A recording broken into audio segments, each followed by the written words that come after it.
कांग्रेस पर काल सर्प दोष मंडराया। भारत की महान विभूतियों ने सालों पहले ही दे दिया था श्राप। सावरकर से लेकर अटल तक, विवेकानंद से लेकर बाला साहेब ठाकरे तक ने की थी भविष्यवाणी।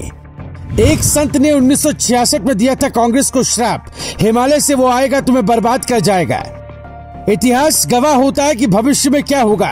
जो आज हम 3 मिनट की रिपोर्ट में बताने वाले वो कांग्रेस की बर्बादी का सार है, अंत का अध्याय है। पर इसकी शुरुआत 100 साल पहले हुई।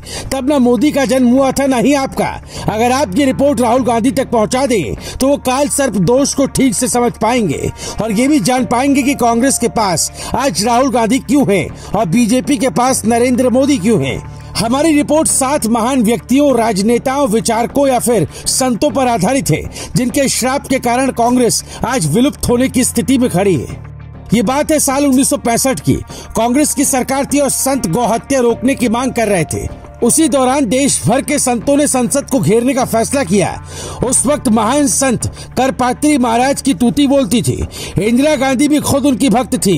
करपात्री महाराज से इंदिरा ने वादा किया था कि अगर सरकार बनी तो देश के अवैध बूचड़खाने बंद कर दिए जाएंगे। इंदिरा चुनाव जीत गई, लेकिन बाबा का वादा पूरा नहीं हुआ तो संतों ने संसद को घेर लिया और जवाब में पुलिस ने गोली चलाई, जिसमें कई संतों की मौत हो गई। उसी घटना के बाद करपात्री महाराज ने इंदिरा और कांग्रेस को एक भयानक श्राप दे डाला, जहां से मोदी का जन्म होता है। हम आपको 7 श्राप सुनाते हैं जहां तय हो गई थी कांग्रेस की तबाही। मैं कांग्रेस पार्टी को श्राप देता हूं कि एक दिन हिमालय में तपस्या कर रहा साधु आधुनिक वेशभूषा में आएगा, इसी संसद पर कब्जा करेगा और कांग्रेसी विचारधारा को नष्ट कर देगा। मैं एक ब्राह्मण हूं और ब्राह्मण का श्राप कभी खाली नहीं जाता। गोरखपुर से छपने वाली मासिक पत्रिका कल्याण में इस घटना के बारे में छपा था। मुझे इस बात का दुख नहीं है कि तूने निर्दोष साधुओं की हत्या कराई, बल्कि तूने गौ हत्या करने वालों को छूट देकर पाप किया है। ये माफी के लायक नहीं है। गोपाष्टमी के दिन ही तेरे वंश का नाश होगा। साधुओं की हत्या के बाद करपात्री महाराज का श्राप। 130 साल पहले ही अमेरिका के शिकागो में महापुरुष स्वामी विवेकानंद ने एक श्राप कांग्रेस पार्टी को दिया था, जिसमें उन्होंने कहा था, जिस दिन मरा हुआ हिंदुत्व गर्व से कहेगा मैं हिंदू हूँ, उस दिन अमेरिका भी भारत की परंपराओं के सामने नतमस्तक होगा। नंबर 3, आरएसएस की स्थापना से 3 साल पहले यानी 1922 में ही आरएसएस के संस्थापक डॉक्टर हेडगेवार ने कांग्रेस से इस्तीफा देते हुए एक श्राप दिया जो एकदम सटीक बैठता है।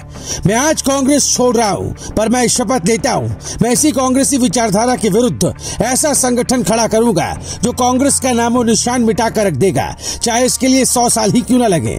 800 साल की गुलामी में 100 साल और सही, यही संगठन भारत को अखंड भारत बनाएगा।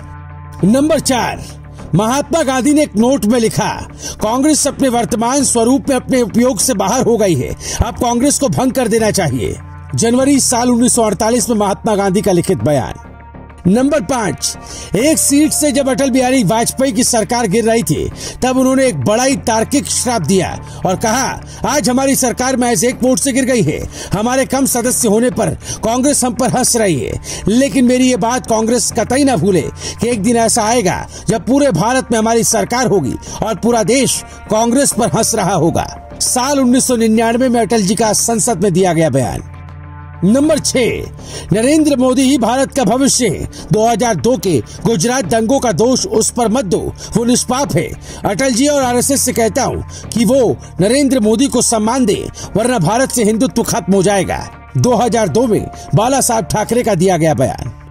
आज ज्यादातर लोग कांग्रेस के पतन के पीछे गांधी परिवार की सोच और नीतियों को दोष देते हैं, पर हमारे समाज में कहा जाता है, जब कब्र पर घर बनाएंगे तो तरक्की नहीं विनाश होता है। संतों की आत्मा ने जो कहा आज सच होता दिख रहा है और हमेशा याद रखना चाहिए, कभी भी किसी को छोटा और कमजोर समझकर उसका तमाशा नहीं बनाना चाहिए, नहीं तो श्राप जब लगते हैं तब उसे कोई नहीं बचा सकता है, क्योंकि सृष्टि को चलाने वाले ने सब कुछ पहले ही लिख दिया।